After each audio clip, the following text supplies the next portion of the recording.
Hello everyone, welcome to Sanmarga class. ಚಲನೆ ಪಾಠದ 21ನೇ ಪ್ರಶ್ನೆ. ಏಕರೂಪ ವೃತ್ತೀಯ ಚಲನೆ ಎಂದರೇನು? ಸರಿ, ಹಾಗಿದ್ರೆ ಇಲ್ಲಿ ಏಕರೂಪ ಚಲನೆ ಅಂದ್ರೆ ಏನು? ಏಕರೂಪ ಚಲನೆ ಅಂದ್ರೆ ಸಮಕಾಲದಲ್ಲಿ ಸಮದೂರವನ್ನ ಚಲಿಸಿದ್ರೆ ಅದನ್ನ ಏಕರೂಪ ಚಲನೆ ಅಂತ ಕರಿತೀವಿ. ಏಕರೂಪ ವೃತ್ತೀಯ ಚಲನೆ ಅಂದ್ರೆ ಏನು? ವೃತ್ತ ಅಲ್ವಾ? ನೋಡೋಣ. ಏಕರೂಪ ಜವದಲ್ಲಿ ವೃತ್ತಾಕಾರದಲ್ಲಿ ಚಲಿಸುತ್ತಿರುವ ಕಾಯ, ಅದನ್ನ ನಾವು ಏಕರೂಪ ವೃತ್ತೀಯ ಚಲನೆ ಅಂತ ಕರಿತೀವಿ.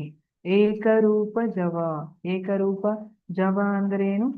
ಈಗ 1 ಸೆಕೆಂಡ್ನಲ್ಲಿ 100 ಮೀಟರ್ನಷ್ಟು ಟ್ರಾವೆಲ್ ಮಾಡಿದ್ರೆ ಮುಂದಿನ 1 ಸೆಕೆಂಡ್ನಲ್ಲಿ ಕೂಡ 100 ಮೀಟರ್ನಷ್ಟೇ ಟ್ರಾವೆಲ್ ಮಾಡುವಂಥದ್ದು. ಇದೇ ತರ ಮುಂದುವರಿಯುತ್ತೆ.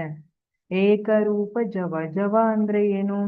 ಜವ ಅಂದ್ರೆ ಚಲಿಸಿದ ಒಟ್ಟು ದೂರ ಡಿವೈಡೆಡ್ ಬೈ ತೆಗೆದುಕೊಂಡ ಕಾಲ ಅಂತ ಕರಿತೀವಿ. ಏಕಮಾನ ಕಾಲದಲ್ಲಿ ಒಟ್ಟು ಎಷ್ಟು ದೂರವನ್ನ ಚಲಿಸಿದೆ ಅದನ್ನ ಜವ ಅಂತ ಕರಿತೀವಿ.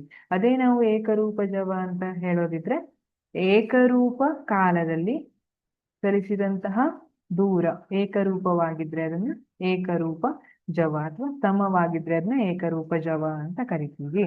ಅದು ವೃತ್ತಾಕಾರದಲ್ಲಿ ಆಗ್ತಾ ಇದ್ರೆ ಅದನ್ನ ಏಕರೂಪ ವೃತ್ತೀಯ ಚಲನೆಗೆ ಉದಾಹರಣೆಯಾಗಿ ನೋಡ್ರಿ. ಇಲ್ಲಿ ಈ ಕಾರ್ ಇದೆ, ಇಲ್ಲಿಂದ ಇಲ್ಲಿಗೆ ಡಿಸ್ಟೆನ್ಸ್ 200 ಮೀಟರ್ ಅಂತ ಇಟ್ಕೊಂಡು ಈ 200 ಮೀಟರ್ ಅನ್ನ ಚಲಿಸ್ಲಿಕ್ಕೆ ಅದಕ್ಕೆ 2 ಸೆಕೆಂಡ್ಗಳ ಕಾಲಾವಧಿ ಬೇಕಾಯ್ತು. ಇಲ್ಲಿಂದ ಇಲ್ಲಿಗೆ 200 ಮೀಟರ್ ಇದೆ ಅಂತ ಇಟ್ಕೊಂಡು 2 ಸೆಕೆಂಡ್ಗಳ ಕಾಲಾವಧಿ ಬೇಕಾಯ್ತು.